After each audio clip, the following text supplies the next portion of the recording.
Salvete discipuli. The lesson in this video is, I believe, the single most important thing you will learn while studying Latin. It is the use of the accusative case to express direct object. Watch this video as many times as you need to master this concept, and you will go far. Okay, so we begin with the introductory sentences of stage 2. Caecilius est in atrio. This is not new Latin to us. Caecilius is in the atrium. Now, this is new. Amicus Caecilium salutat. If I tell you that salutat means greets, think for a moment, how might you translate amicus Caecilium salutat? The friend greets Caecilius. Now, what we've just stumbled on here is something very important. Notice that his name is Caecilius. He is Caecilius, however, when he is the subject of the verb. When he is the direct object of the verb. In other words, he's not the one greeting someone. The friend is greeting him. When he is the object, you change his name from Caecilius to Caecilium. Okay, so the names for these different forms. Nominative is the name we give to that subject form, okay? When it is the one doing the action, it is nominative. And in the second declension, the nominative is a US ending. The name we give to the form when it is the object of the verb, that is, the one acted upon, in this case, the one greeted, not the one doing the greeting, accusative. Accusative in the second declension is a instead of a US. So the rule that we might come up with, when we want to convert second declension from nominative to accusative, we replace the S with an M. Let's go on. Metella est in atrio. Metella is in the atrium. Amicus Metellam salutat. Again, remember, salutat means greets. So how would you translate amicus Metellam salutat? The friend greets Metella. Now notice, in the first declension, we have an A when it is the object, okay? So when it is Metella est in atrio, we use the A. When, however, the friend greets Metella, now we have an accusative form. It is AM, okay? So amicus Metellam salutat. The friend greets Metella. The rule here is actually simpler. Just add an M to the nominative. So the next two picture frames are going to be review of the first declension and second declension. Lucia est in atrio. Lucia is in the atrium. Now, a little bit about pronunciation. Remember that every time we have a C in Latin, we pronounce it as a K sound. When we borrow these into English, sometimes we change it to an S sound, so Lucia, but in Italian, this name is Lucia, okay? So you could actually take your pick when you use it for English. Amicus Luciam salutat. The friend greets Lucia.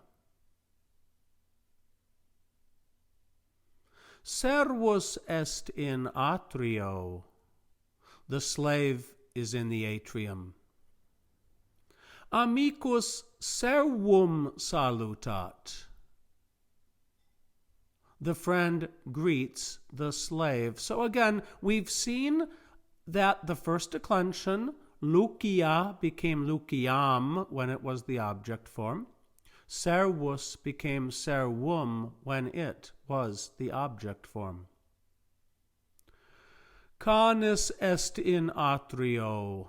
The dog is in the atrium. Amicus canem salutat.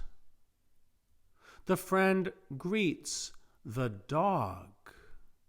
Now, here's what's going on with third declension. Remember, first declension ended in A, second declension ended in US, third declension was everything else. So canis is everything else. It is a third declension. The nominative of a third declension is very variable, okay? So whatever it is, that's the nominative. However, the accusative of a third declension, the ending of the accusative is an em, okay? Em. The question is, what do you put that em on? And so the answer is going to be, to create the accusative of the third declension, you're going to add em to the stem of the noun. And the question is going to be, what is the stem? Well, the answer actually is, whatever the accusative form is, okay, take the em, throw it away, and whatever is left is the stem of the noun. So in the case of canis, the stem is can, pronounced can, okay? And this will be important because as we move forward and learn new cases and eventually also the plural, all of those endings are going to go on the stem, okay? So again, the nominative just is what it is. But the stem of the third declension noun is discovered by removing the em from the accusative. Here's another example. Mater means mother. But notice, what is the stem of the noun mater? Well, matrem is the accusative. If we take the em and throw it away, the stem of the noun mater is matr, okay? That is the form onto which you will put all the other endings. Here's another example. Nox. Now, nox means night. The accusative of nox is noctem, okay? So this just shows you how very irregular third declension can be, okay? So while the nominative was nox, the stem of the noun nox is noct, noc, tem, put together, noctem, okay? Pax means peace, okay? Now, let me go back to nox for a moment, okay? So you might have thought, okay, anytime third declension ends in x, I'm going to replace the x with a ct. Nope, sorry, it's not that easy. These are so irregular. Pax means peace. It is the nominative. The accusative is pacem. Okay, so take the em, throw it away. The stem of this noun is pac. Pacem, accusative for peace. Look at the name Grumio. Okay, Grumio, but then in the accusative, Grumionem. Okay, the rule here would be, look at this. If you take away the em, throw away the em, the stem of Grumio is Grumio, but with an n added. Okay, so keep in mind, things are not so irregular. You're going to notice a lot of patterns developing here. So if the name Grumio, third declension name, if that rule is you add an n and then you add the em, you tell me, what is the accusative of the noun pauwo? Pauwo means turkey, okay? Use the same rule that you learned from the name Grumio. You add an n and then you add the accusative ending em. And so pauwo would be Pauonem. Okay, here's another example. The name Clemens, he's one of the slaves in the house. The accusative of his name is Clementem. Okay, so in this case, the stem of this noun is you're going to change the S to a T. So if Clemens becomes Clementem, you tell me. The name Constans, what does that become? Look back. Clemens becomes Clementem.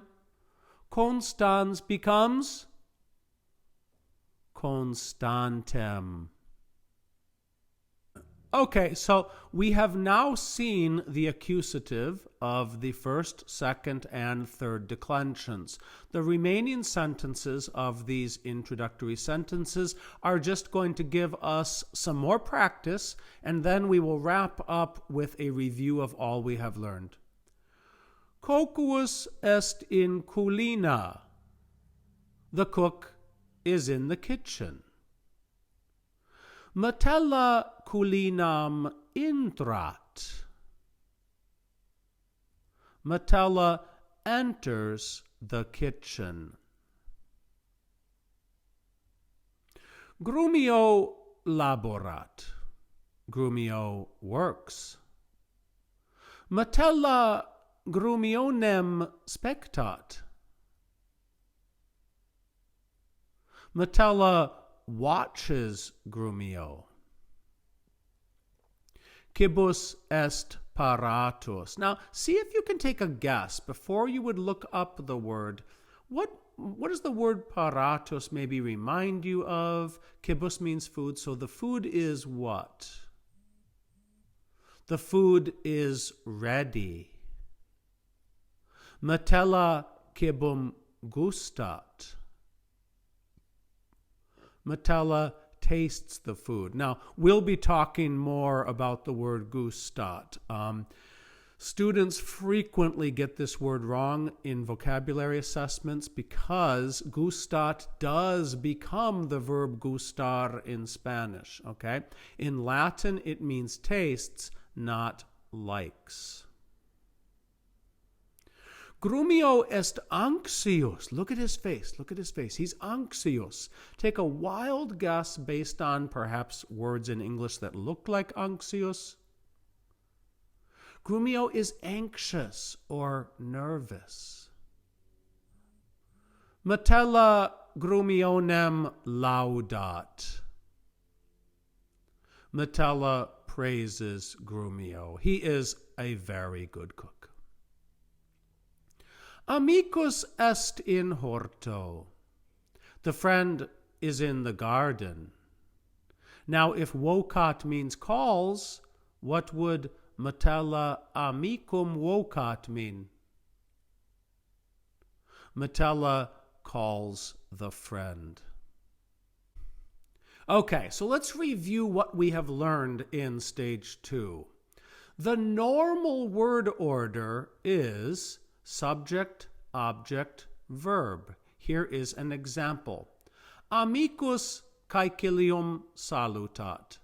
The friend greets Caecilius. Okay? So now, again, remember, it would be bad English to translate the Latin word order into English word order. If you translated this, the friend Caecilius greets, that's not English, okay? Latin puts the verb last, but English puts it after the subject and before the object. But word order doesn't actually matter. Okay, so this is the single most important thing you have to learn today. Okay, let me go back here. While the normal word order is subject, object, verb, that is not how Latin tells you what is the subject and the object and the verb. Okay, Latin tells you the subject by a nominative ending. Latin tells you the object by an accusative ending, okay? So the implication of this is the sentence amicus Caecilium salutat and the sentence Caecilium amicus salutat, and the sentence salutat amicus Caecilium and salutat Caecilium amicus, all of these sentences mean the exact same thing. Every one of those sentences means the friend greets Caecilius, and that is because it is the nominative ending that tells you the subject, no matter where it comes in the sentence, okay? And it is the accusative ending that tells you the object, no matter where it comes in the sentence. Okay, so we learned that the first declension, puella, is the nominative. Puella est in atrio, the girl is in the atrium.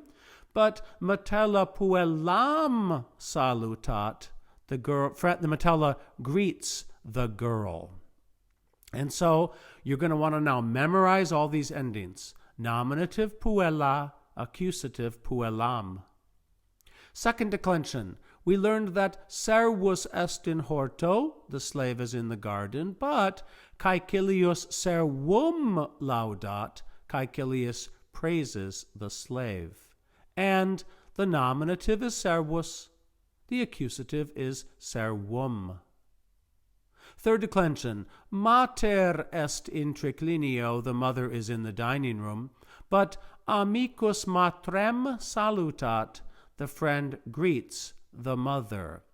And mater is the nominative, matrem is the accusative, and as we studied earlier, the em is the ending. And the only question is, what do you put the em on? You put it on the stem of the third declension, and the stem can be found by removing the em from the accusative. So here are all the endings. Now, something to note. Every accusative singular does end in M. Okay? Every accusative singular ends in M. Think about English for a moment. Do you know any English words where the object form has an M? How about he and him? What about they and them? And also who and whom? Okay? Remember, English and Latin are descended from a common ancestor, and so it's not a coincidence that the object form ends with an M in both English and Latin. And we learned also that the EM here, for instance, tells you that the stem is CAN. We also learned that with the name Grumio, when you have a third declension ending in O, we need to add an N before we add the EM. And so, again reviewing, if Grumio becomes Grumionem, Pawo becomes Pawonem. Clemens is the nominative, Clementem is the accusative, and so Constans becomes Constantem. Now, let's just do a little more practice. Again, this is normal word order. Caecilius amicum spectat. If spectat means watches, you translate this as Caecilius watches the friend. Now, this is not normal word order. You need to use your knowledge of nominative and accusative in order to correctly translate who is the subject, who is the object. Matrem amicus spectat is translated as the friend watches the mother. Again, matrem might be the first word of the sentence. That doesn't mean it's the subject of that verb. The nominative is the subject.